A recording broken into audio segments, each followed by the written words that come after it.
Hello everyone, Assalamu alaikum. Welcome to my another blog.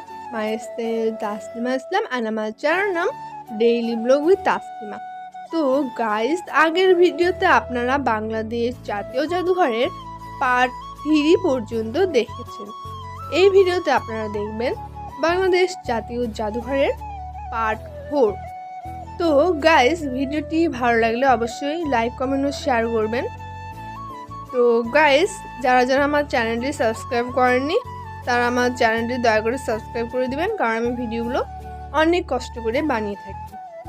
তো guys, আপনারা যারা subscribe করেছেন তাদেরকে অসংখ্য ধন্যবাদ। আর দয়া করে আমার ভিডিওগুলো আপনারা যারা দেখেন তারা সম্পূর্ণ দেখবেন, কারণ সম্পূর্ণ ভিডিও না দেখলে আমার চ্যানেলের ক্ষতি হবে। আর দয়া করে আমার চ্যানেলের ক্ষতি করবেন না। তো গাইস, আজকের ভিডিওতে আপনারা প্রাচীনকালের অনেক কিছুই দেখতে পাবেন যা অনেক মূল্যবান। আজকের ভিডিওতে এখন আপনারা দেখতে পাচ্ছেন কিছু অক্ষর, বিভিন্ন ধরনের অক্ষর দেখতে পাচ্ছেন। মানে আমাদের ভাষাটা আগে কিভাবে মানে আগের অক্ষরগুলো কীরকম ছিল সেটা দেখতে পাচ্ছেন। এই পাথরগুলো হচ্ছে অনেক সুন্দর। তো এইগুলো হচ্ছে প্রাচীনকালের পাথর, আপনারা দেখতেই পাচ্ছেন অনেক সুন্দর সুন্দর। এগুলো পাথরের মধ্যে কিছু অক্ষর লেখা রয়েছে, পাথরের মধ্যে অক্ষর লিখে রাখা হয়েছে। আপনারা দেখতেই পাচ্ছেন যে পাথরের মধ্যেও কিভাবে মানুষ লিখে রাখে। তো এগুলো কোনো একটা ভাষা। তো এগুলো তারপর কিছু জাদুঘরে দেখতে পাই কিছু চিত্র, আরও অনেক কিছুই রয়েছে।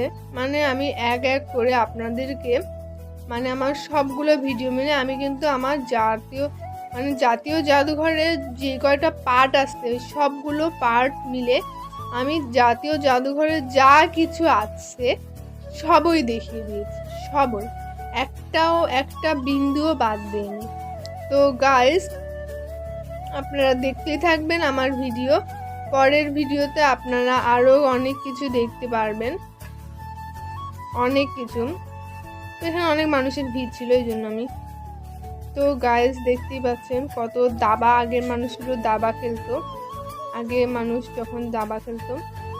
তারপর হাতির দাঁতের তৈরি, এগুলো হচ্ছে হাতির দাঁত দিয়ে তৈরি করা হয়েছে। হাতির দাঁত দিয়েও কিভাবে মানুষ তৈরি করতে পারে এটা সত্যি ভাবার বিষয়। এই সব দ্রব্যগুলো হাতির দাঁত দিয়ে তৈরি করা। তো আমি নিচের লেখাগুলো দেখিয়ে দিচ্ছি, তারপর উপরের দেখাচ্ছি।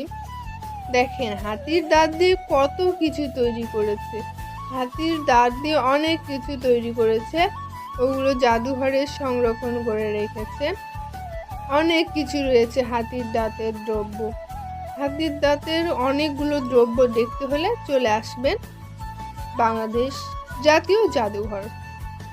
তো এখানে আসে আপনারা এখানকার সৌন্দর্য অনুভব করে যাবেন। চলেন এবার দেখে নিই কিছু মানচিত্র, বাংলাদেশের মানচিত্র, বাংলাদেশ, তারপর পৃথিবীর মানচিত্র, তারপর প্রধান মিলনায়তন। এখানে যেহেতু দেখি কি আছে তা আপনাদেরকেও দেখাই। তারপর আমি আপনাদেরকে দেখাবো প্রাচীনকালের অস্ত্রগুলো। প্রাচীনকালের অস্ত্রগুলো দেখতে এরকম ছিল। এগুলো ছিল প্রাচীনকালের অস্ত্র।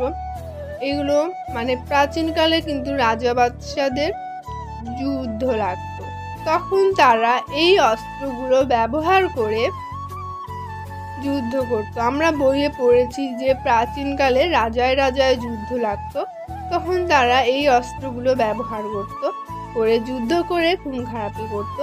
তারপর যেখানে বেশি মারা যেত তারা হেরে যেত, আর যে পক্ষে রাজা বেঁচে যায় সেই পক্ষ জিতে যায়। দেখেন কত প্রকার অস্ত্র ছিল প্রাচীনকালে, অসংখ্য অস্ত্র ছিল, মানে অনেক ধরনের অস্ত্র যা বলে বোঝানো নয়। বিভিন্ন রকম প্রাচীনকালে মানুষের ডিজাইনগুলো, হাত তৈরি করা ডিজাইনগুলো সত্যি অনেক সুন্দর ছিল।